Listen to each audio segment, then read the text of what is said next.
Linda, would you, when this gentleman that was interviewed, and this would go to Richard also, when he was talking about that he saw an extraterrestrial being, was it dead or alive? So we had imprisoned this person or this being. Could you elaborate a little bit about that? Many more than one. We have had many more than one.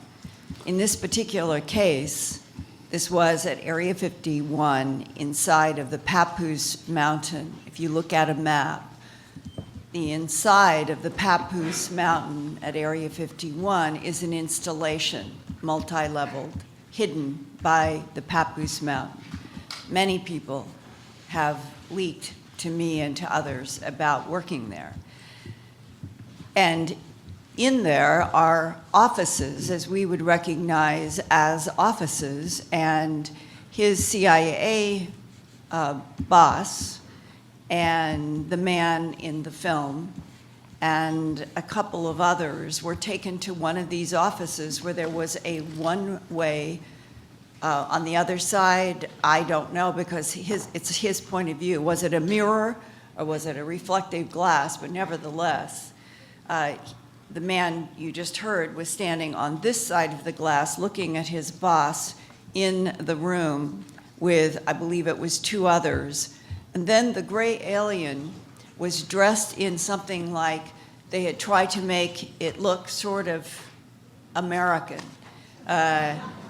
It had on a T-shirt, and as if they had put clothes on it right at the last minute for this meeting. And it was telepathic, and each mind in the room was communicated with telepathically. And he had a discussion later on with his boss, and the general impression was that the non-human was trying to answer their questions, but that it was very succinct, and that they asked questions such as, how many of you are here on this planet? There would be no answer. There would be other questions that were of a technical nature, and there would be no answer. And yet, on other questions, they all clearly heard telepathic information. Elaborate on telepathic information. Mind to mind. Mind to mind. I would just add, I recall the witness speaking about that, and certainly it's exactly right, Linda, that what he said to me. In terms of the one, very few specific answers this being allegedly gave, but to one is, why are they here? There was not a direct answer except a reply that we are not hostile, or thoughts to that effect. When you say telepathic, that means that the being was communicating directly, understood the way our mind worked. Now, were we able to telepathically communicate with them, or was it a one-way street? I can add something here along those lines. And then humans, by definition, live in a mental island.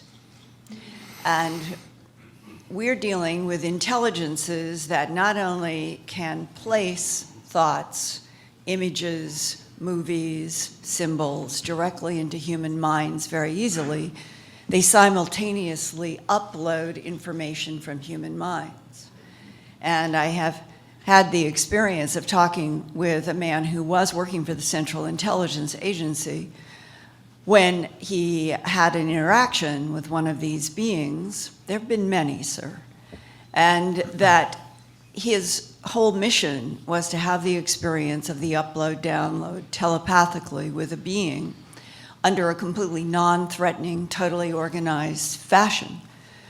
And he told me that they had warned him that the process of the telepathic download, upload usually disables humans. Humans usually faint. And that he had the experience, and the way he described it was, he said, Linda, imagine 7 feature films going through your mind at the same time with heat, temperature, sense, sound, all of the senses and more. And then overlying those 7 feature films are 3-dimensional gold symbols that we would relate probably to Sumerian cuneiform or Assyrian symbols. And that all of that goes through your head in a matter of what your brain, your human brain, not being able to interact, but has a sense of very rapid time. And that when it's all over, as he said, if God asked me what had been downloaded into my mind, I could not tell you, but I know that everything that I have ever lived was uploaded. That is frankly the level of telepathic interaction that has been going on in this planet for a very long time. My time has expired, but maybe later on we'll come back because I have other questions.